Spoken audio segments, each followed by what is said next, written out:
Well, again, welcome to another episode of Leading from Alignment with our good friend, coach, mentor, John Opalewski. How are you today, John? Hey, Tim, I'm doing good and very excited to have Jaime Yeah, Hlavin back with us for episode 165 today. right on. Jamie, we just really enjoyed last week because you were speaking to people who are introverted, not because they've been harmed in some way or they were raised in a small town or but God created some people to actually think before they speak. God Amen. created some people to enjoy silence and Yeah. meditative, acts. And then God created other people that just, that just chatter on and on like monkeys in the zoo. And God created them both. There's a purpose for both of them. But because sometimes people listen to this one but not the last one, would you give us just a brief recap? It was so good. If you wouldn't mind going back, what are the myths and what are the survival tips for introverts? Yeah. Thanks for having me. First of all, it's good to be back. I'm glad you brought me back. That my controversy or my content wasn't too introverted. That you don't want me back for the second week. But Just the part where the heresy where Jesus was an introvert. Other than that, it was fine. It was really good. I prefaced that. I said I have no theological basis. None. It was anecdotal evidence. That's it. Anyway. Yeah. Some of the myths that I feel I have encountered as an introvert, and other introverts that I know have encountered these myths as well, that we've spent a lifetime busting, are number one, that introverts hate people. We don't hate people. We actually love people very deeply.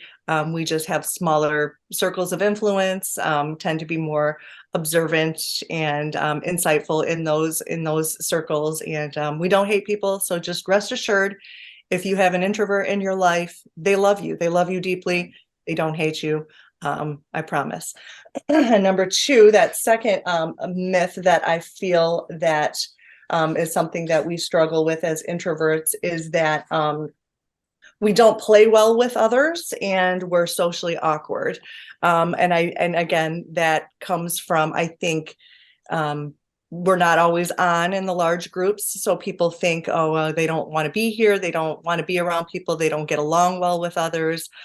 We do. Again, it goes back to that small group situation. And I think the social awkwardness comes from the extreme dislike or uncomfortableness, discomfort, that's the word, not uncomfortableness, discomfort with small talk and the getting to know you types of questions. Those are difficult. And then the third myth that I think that we struggle with is that introverts can't be effective leaders, and that's not accurate at all. As John mentioned in the last podcast, and I mentioned too, is my husband and I travel the state in our role of superintendent for the Assemblies of God Michigan Ministry Network. There are tons of introverted leaders and pastors and ministry leaders and global workers. They're everywhere. So, Right.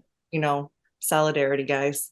Right. And good ones, right? We're not talking about, Awesome. we need No, all they're kinds. It's like, no, these awesome. are excellent leaders that are been faithful Excellent. for decades, Yes, doing a great job. yes, Yeah. yes.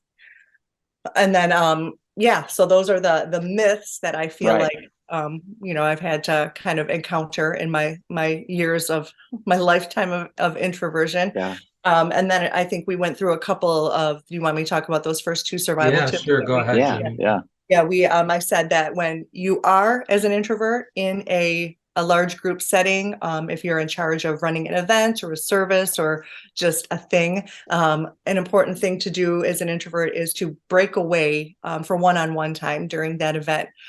Find somebody that you can interact with in either a small group or just kind of a small conversation. There are little points of kind of recharging through what Mhm. could be an emotionally draining stretch of time.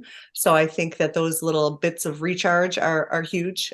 Just kind of find that person that you connect with, whether it be on a Sunday at church, if you're in ministry or leading a huge event or whatever. Just kind of find that person you can connect with. Right. And the second one is a kind of a practical tip that I learned from years of awkward small talk that a dear extroverted friend of mine just a couple years ago helped me with this one, is to keep a list of small talk topics, yeah, like in a note in your phone or whatever. Just if you know you're going into a social situation where you don't know people really well, review your small talk conversation topics so that it's not insanely awkward. And open-ended questions are really good, like Jim mentioned last week, where you can kind of draw out conversation with other people. So yeah, those are my first two survival tips as an introvert. And Jamie, on that second survival tip, I was just thinking that, you keeping a list of what you could talk about in the moment. I do that when I know I'm going to have a difficult conversation with somebody. Oh yeah, it keeps you on track. It keeps you on track. I mean, it might sound weird. It does sound weird. I know. As I'm saying it out loud, I'm thinking this probably sounds so weird to every like spontaneous extrovert out there. But we're not talking to them. We're you know what I mean? No, this is not for you. Right. Yeah, and it's I could just connect with that. That I go into those difficult conversations. I'm always anxious going into them. But having a game plan in front of me in case I feel like I freeze. It's so nice to have that iPad with the 4 bullet points I want to cover. And it's interesting that most of the time I don't need them. Right. It's just nice to have that kind of little security net there, knowing that it's there to brace your introverted fall if it happens. That's right. Jamie, you said something in episode 164, and I jotted a note down while you said it because I thought it was so powerful. You said this: introvert attributes are gifts. And I would like to append to that, not handicaps. Right. They're gifts, Absolutely. not handicaps. I think the observational power of introverts is sorely needed.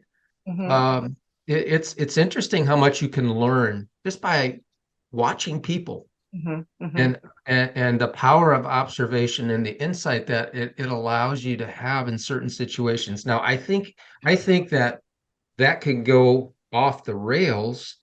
And this is not in our notes, but it just popped up in my head here. We could go off the rails with this too. And in his book, The Road Back to You, Ian Crone talks about Enneagram 5s, which I score highly on, at the introverts. He said this line in the book, and I'm going to take it a little out of context, but he said, 5s, we all know that you think the world is full of idiots. Just silently judging you. Just cracked me up. But there's that power of observation can get us off track too. Yes. And that's why I think it's important to have that small group of close friends, because if you, as an introvert, it is, your tendency can be to just kind of sit quietly and create all of these, ideas in your head about the situation and the people. So having that group of people to kind of help you, get those out into the air and think correctly or differently, not necessarily correctly, but yeah. So Jamie, let's jump into the 3 other survival tips that you've listed here. We'd like to unpack those together with you. Yeah, absolutely. Another, these I feel like are kind of practical ideas, and I think that's important to have there.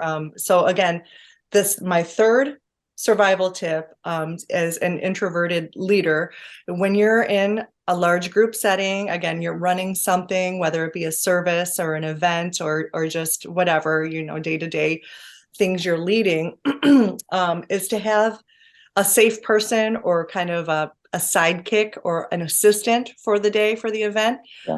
I did this. I learned, this was something I actually learned. I didn't do this when we were pastoring, and I wish I had, because I would always kind of just preface any event that I did. I would say to my team, guys, I'm going into task mode. I need you to know I love you. Thank you for everything you're doing. If I forget to be nice, remember this conversation. So, if I forget to be nice. so, but then in this role, I've had to do some large events and run some things. And so what I did was, actually, it's the same person who helped me with my my list of questions, my lovely extrovert friend that helped me with that, is I have an assistant for the day who kind of knows everything that I know about the event. They have all of the details, all of the ducks in a row alongside of me. They're my troubleshooter. They're my if I need a break, they're the point person. They're also the person that I can kind of break away with and have just a quick recharging conversation. Right. Just kind of like an assistant or a sidekick for the day. That I found that to be extremely helpful, and it makes my recovery time from an event less laborious, I guess, less It's long. interesting. Yeah. The recovery time piece, that I have to figure that out. Yeah. Because when I have a series of events stacked Mhm. next to each other, the recovery time, and I think this is probably true for extroverts too. Mhm. But I never thought about the assistant Yeah. actually shortening your Yeah. recovery time. That's It brilliant. made the event more, and the event was enjoyable to begin with. I had a wonderful time, just connecting with everybody, but just having that piece of my brain available, to, it really helps to kind of like know that it was kind of like that safety net. Again, I didn't necessarily need her all the time, but just knowing she was there to kind of help me if I, needed that little extra. And would she know when to step in? When Yeah. somebody's just all over you, she'd say, "Hey, Yep. you're needed over here." Yes. And Yeah. yeah, We're very close. So she knows that yeah. about me. She knows my personality type, and she, could step in and kind of be like, oh, she needs my assistance. Lifeboat. Yeah, she needs a lifeboat. Get in the lifeboat. Do you have like eye signals that you do? Maybe you blink Yes, or we do. She knows my look. I actually do, because I wear glasses. And my security team knows this. This is just pastor, so I can say this. I said, this is a natural motion, but I promise you, my glasses don't itch. If I do this, I'm asking for help. Yes, So come people are like, rescue me. hey, so there's a UFO that landed. I'm like, oh, that's really fascinating. That's please somebody help me. Help me. Yeah, Yeah. we need signals. Yep, absolutely. So she and I have those. So yeah, so you have that safe person, that assistant, that, sidekick for the event. And that kind of naturally leads into, because John, you mentioned it too, my next survival tip as an introvert is to have a recovery period after after an event, after a thing, after if you're in ministry, Can I ask you a question? You say recovery period. What does that look like? What is your recovery? Like you went from exhausted, big event, lots of people, and now you've got how much time, and what are you doing during that time to recover? Yeah. And a recovery makes it sound like almost like it was an injury, so it kind of does come across negatively, but it's not really recovery. It's more of a recouping or recharging. Refilling. Prior to Aaron and I being in this role as superintendents, when we were in ministry at the church, I also worked a job outside of the home. And the nice thing about that is that job, we had Mondays off. So I would have my Tuesday through Friday work schedule. We'd have our ministry weekend. And then I was able to have Mondays to myself just for, that recouping, that recharging period. And it doesn't necessarily have to be self-care or anything like that, where you take like a long hot bath or get a massage or something crazy like that. I mean, for me, even just having that Monday to go grocery shopping by myself, to catch up on laundry by myself, just like alone time, because my kids were older, they were in school, Aaron would go into the office. So I had that day by myself just to do the alone things. And for me, that's regenerating, that I recoup when I'm doing those things alone.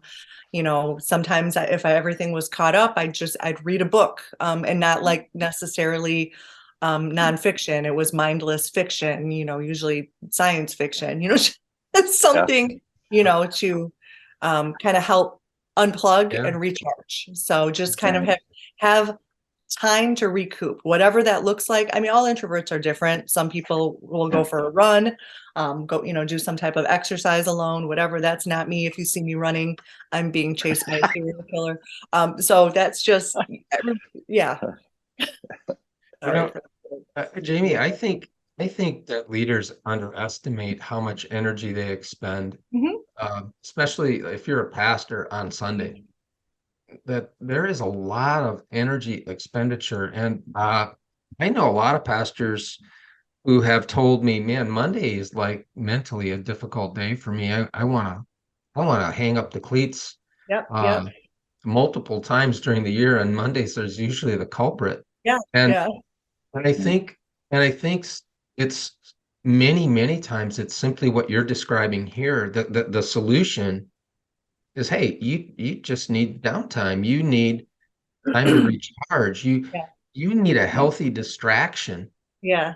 something that you can maybe even lose yourself in that has no eternal consequence to Yeah. it. It's not it's life altering for you perhaps, but Yeah. nobody else. And I think we miss that.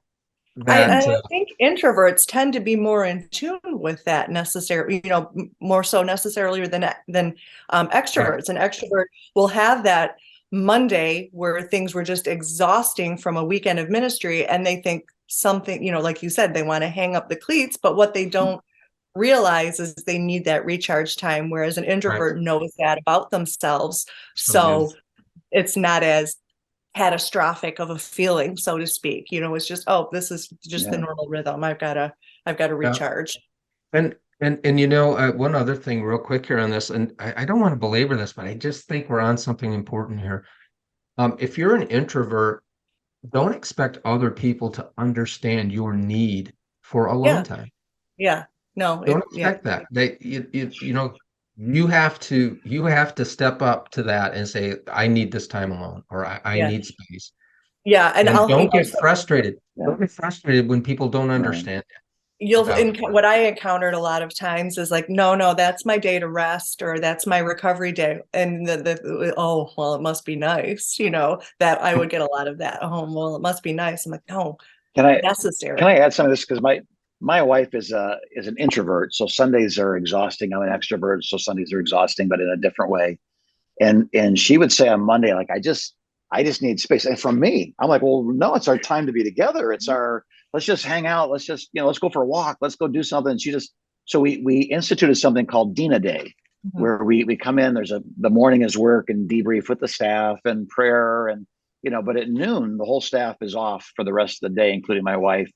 And we have a deal from the time she comes home, whatever that is, whenever she feels like she's finished enough to be clean from work, she'll come home and she gives me a kiss and says hi and goes in the bedroom and closes the door, and she does not have to come out of that room until she wants to. Yep. And generally she gets hungry, so I mean she has to come out of the room sometime. eventually. if she takes nachos with her, I know I won't see her till Tuesday. But she walks in there, and sure enough, like 6-7 o'clock or something, like, and what's neat, and this is what I'm trying to say to those who are extroverts that are in relationship with introverts, if you give them their space, they come out like better people. And if you don't, it takes until Thursday for them to recover from Sunday rather than Monday afternoon. So she comes out and she was like, what do you want to do? I'm like, anything you want to do. I'm excited just to be, with you. So we'll go for a walk, or we'll go out to dinner, or we'll cook at home, but that is a joy at 6 o'clock in a way that it could not be at 1 o'clock on the same day. She needs that time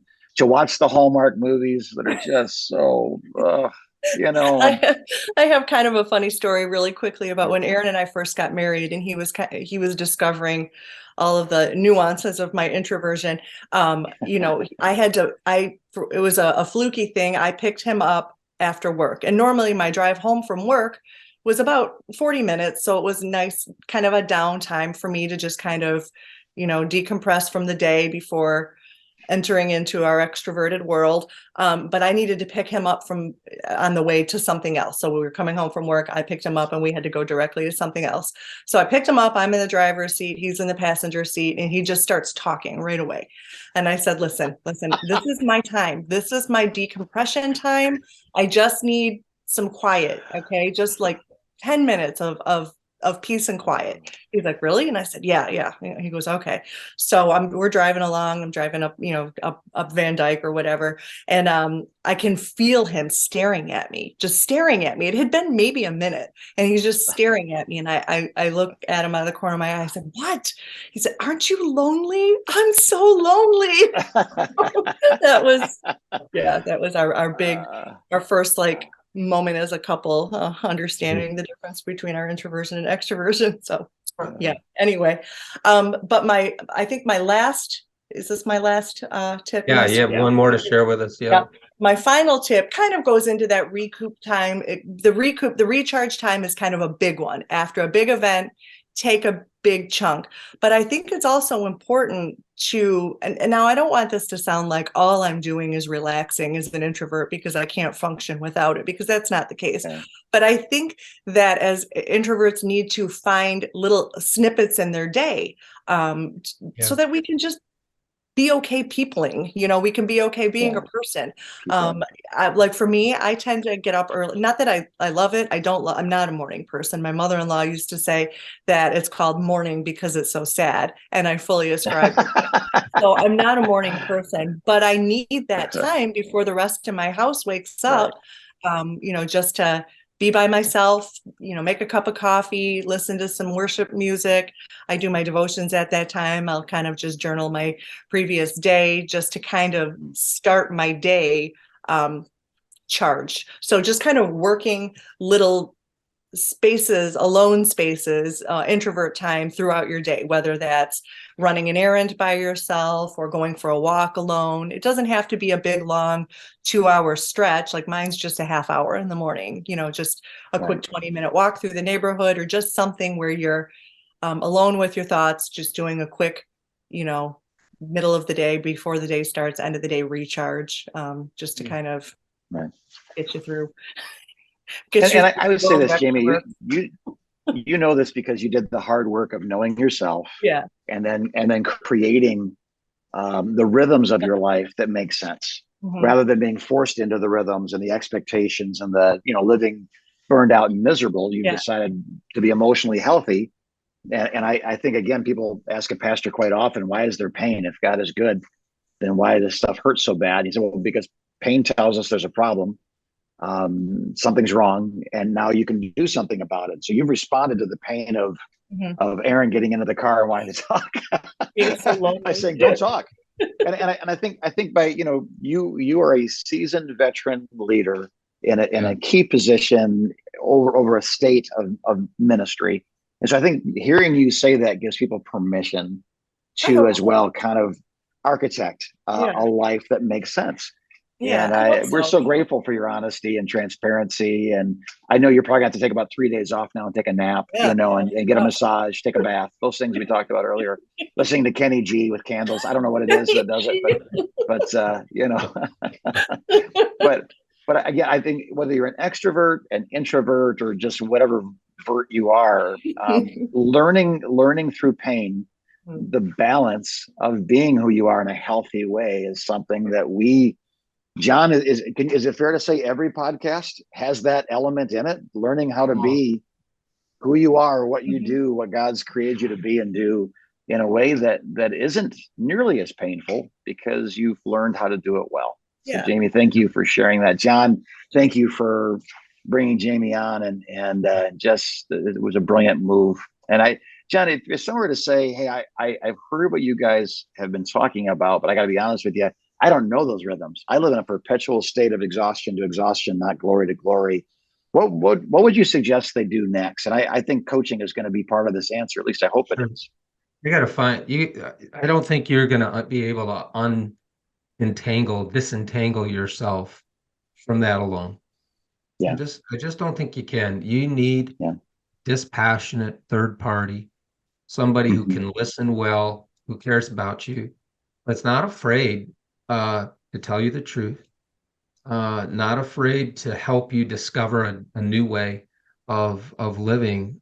So we have an amazing team of coaches and mentors at Converge Coaching. So if you want to unpack that with somebody who understands, and is a good listener, and will really will collaborate with you on a good game plan to figure this out. And I think you have to figure this out if you want to stay in the leadership role for the long haul. You've got to figure this out. So you can reach out to us at convergecoach.com and click the contact us link, and that gives you access to our team in 30 minutes, no obligation. And that might be all you need is 30 minutes with us. And if we get through that call and you feel like, wow, I'd like to talk some more, then we could talk about what that looks like. But it's that simple, Jim.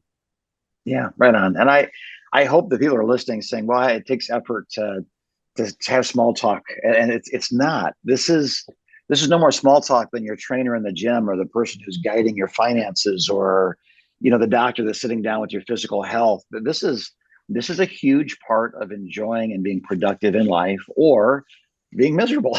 So John is told you that his default setting as God has created him and his giftedness is to be more introverted than extroverted. So you say, well, I'm just too shy to call. Well, you're going to be talking to somebody, at least up front, someone that has the same strength that you have. You just don't know it's a strength yet. So let Converge be a servant to you in this area. And there's really nothing to risk in the first 30 minutes except wasting 30 minutes, which we rarely, if ever, have ever heard of. So God bless you, our dear listeners, our dear watchers. We are praying for you, cheering for you. I've gotten the habit of saying this lately, but it's Tuesday. This is when this thing comes out, Tuesday morning, and you haven't quit. You made it through another week. Good and faithful servant. Keep going. If we can help you and serve you in any way, get in touch with us. And we'd love to continue this conversation as you continue to lead from alignment.